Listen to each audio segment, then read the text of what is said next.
안녕하세요. 뉴스로 바라본 세상 잡초근성입니다. 오늘은 기준금리 이야기를 좀 하려고 합니다. 지금 현재 2월 24일 월요일 기준으로 내일이 되면 한국은행에서 2월달 기준금리 발표를 하겠죠. 금리를 낮출 것인가, 동결할 것인가, 아니면 미친 척하고 올릴 것인가 여러 가지 이목이 집중되고 있는데요. 제 생각은 금리를 내릴 것 같다.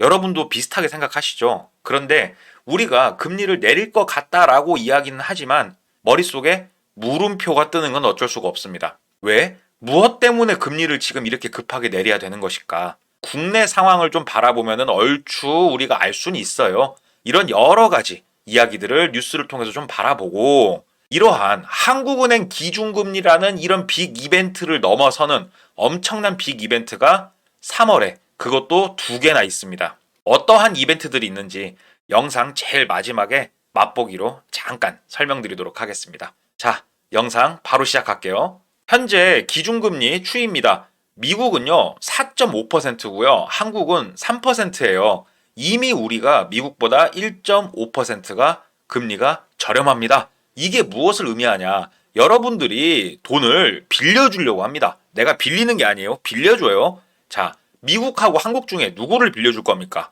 같은 금리라면 미국한테 돈을 빌려주겠죠. 왜냐? 미국이 좀 더 국가 규모가 좀 더가 아니죠. 어마어마하게 훨씬 크고 안정적이라고 판단이 되니까요. 한국이 이러한 투자금을 받으려면 미국보다 이자를 더 많이 줘야 되는데 현재도 미국보다 1.5%가 이자가 저렴한데 여기서 미국보다 선행해서 이자를 내리겠다.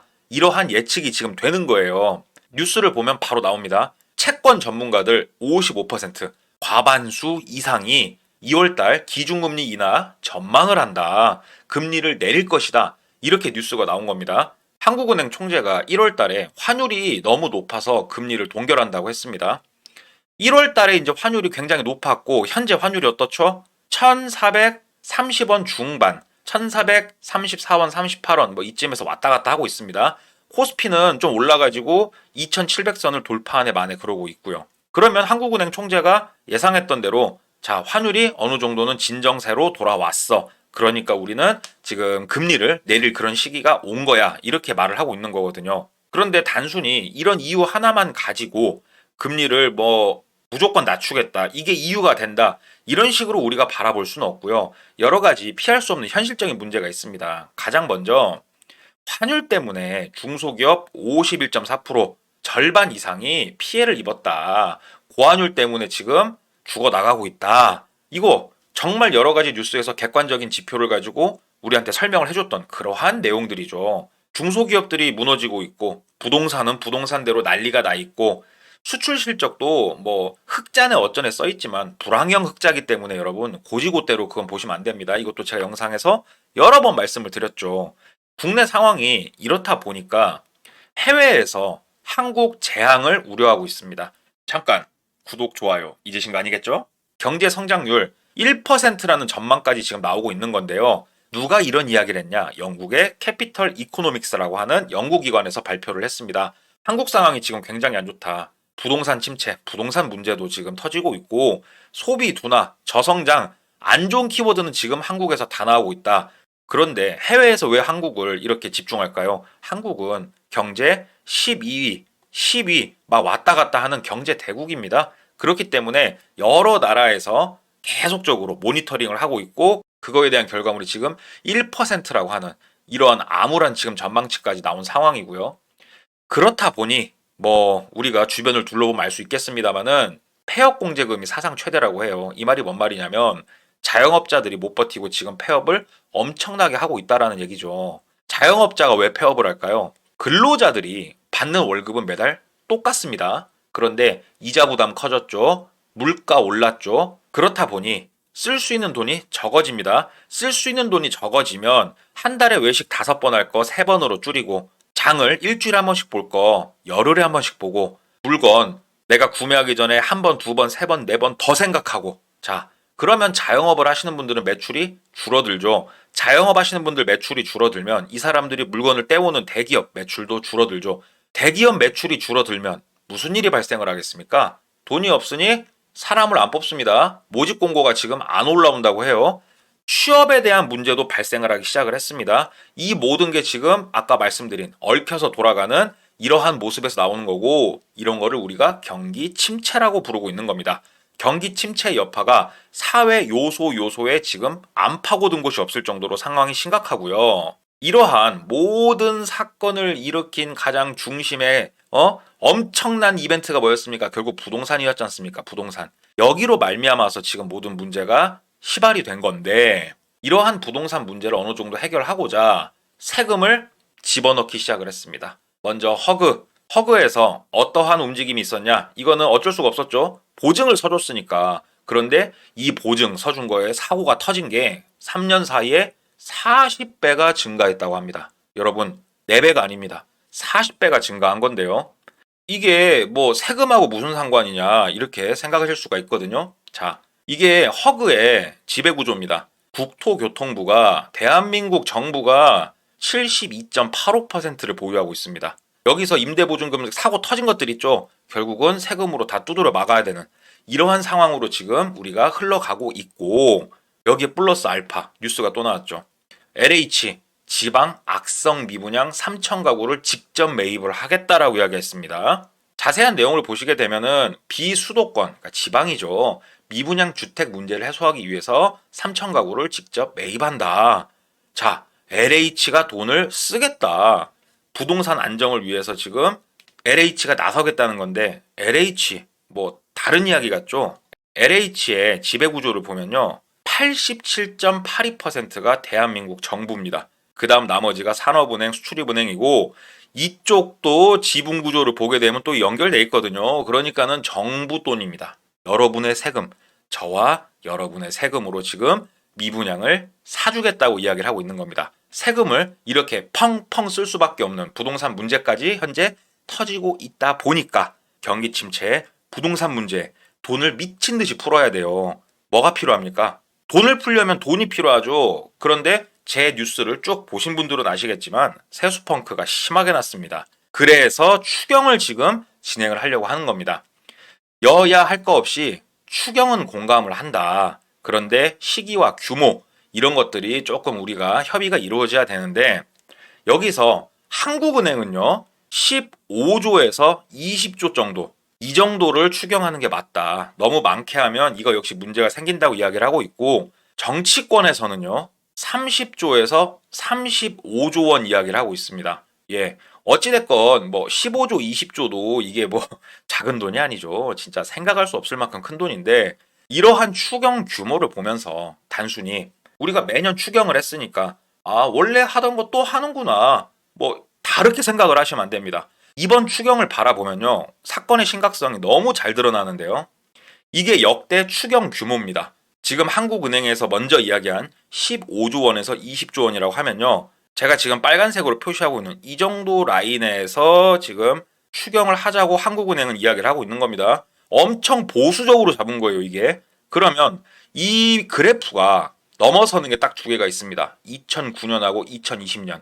2009년은요, 글로벌 금융 위기였고요. 2020년은요, 코로나 때였습니다. 자, 한국은행은 글로벌 금융 위기, 코로나 때보다는 적지만 그 다음가는 추경을 하자고 제안을 보수적으로 접근해서 하고 있는 거고, 정치권에서는 35조 원 이야기가 나왔죠. 35조 원이면 지금 제가 빨간색으로 긋고 있는 이쪽 라인입니다.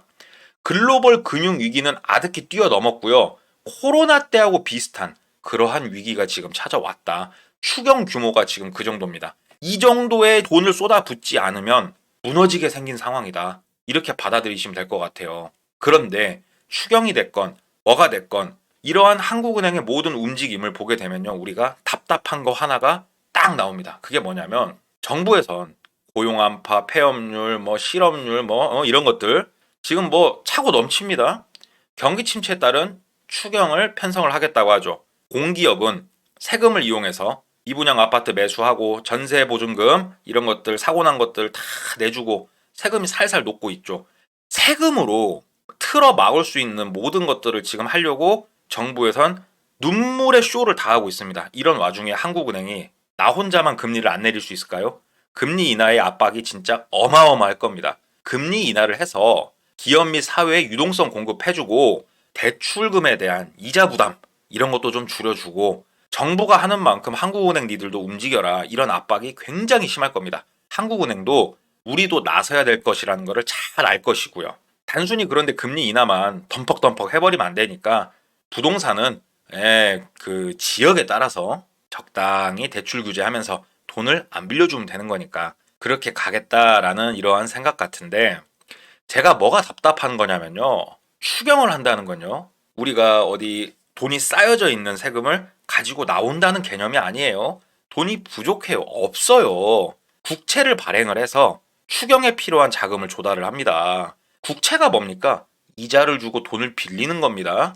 대한민국 국민들이 갚아야 할 돈입니다. 결국은 빚을 내겠다라는 거예요. 금리 인하를 한국은행에서 하겠다. 유동성을 공급하겠다 말은 좋은데요. 대출 확대입니다. 시중에 더 많이 대출이 돼서 돈이 굴러다닐 수 있게 하겠다라는 거거든요. 돈 찍어서 우리한테 공짜로 나눠주겠다는 게 아니잖아요. 이거 역시 전체적인 부채를 상승시켜서 시장을 살려보겠다. 살려보겠다도 아니죠. 일단은 숨 좀 붙여 놓겠다. 이렇게 생각하시면 될 것 같고 LH나 허그, 세금, 국가에서 운영되는 겁니다.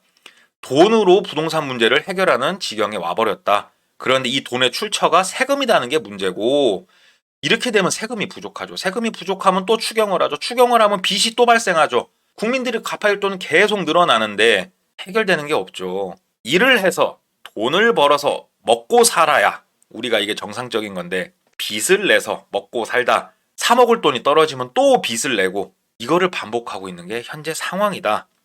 이러한 상황에 사람들이 못 버티고 아파트 다 집어 던지고 나자빠지기 시작하면 문제가 심각해지니까 그래서 부동산이 지금 뭐 고양 창릉에 가가지고 청약 3.2만 명이 몰렸다. 그 다음에 미아동 벽산 이름도 어렵습니다. 벽산 라이브 파크 여기가 뭐 역대 최고가를 찍었다. 그 다음에 얼마 전에 제가 말씀드린 거 토어제 토지거래 허가제 풀린 잠실 지금 호가가 억 단위로 들썩들썩거리고 있다. 국민들이 포기하지 않도록 부동산도 어느 정도 이러한 뉴스들을 충분히 띄워주면서 지금 눈물의 똥꼬쇼를 다 하고 있는 거거든요. 그래서 저는 이번 2월달 한국은행 기준금리가 내려가지 않을까. 미친 척하고 내리지 않을까. 미국이 먼저 금리를 내리지도 않았고 우리 대한민국의 금리가 미국보다 낮은 이런 상황에서 그래도 먼저 금리를 내리지 않을까. 이렇게 생각을 하거든요. 정리를 해보자면 대출로 버티고 있는 현실입니다. LH 허그 이쪽도 결국은 세금으로 다 틀어막는 건데 부동산 시장 리스크에 세금을 이용해서 청문학적인 자금을 투입을 하고 있고요.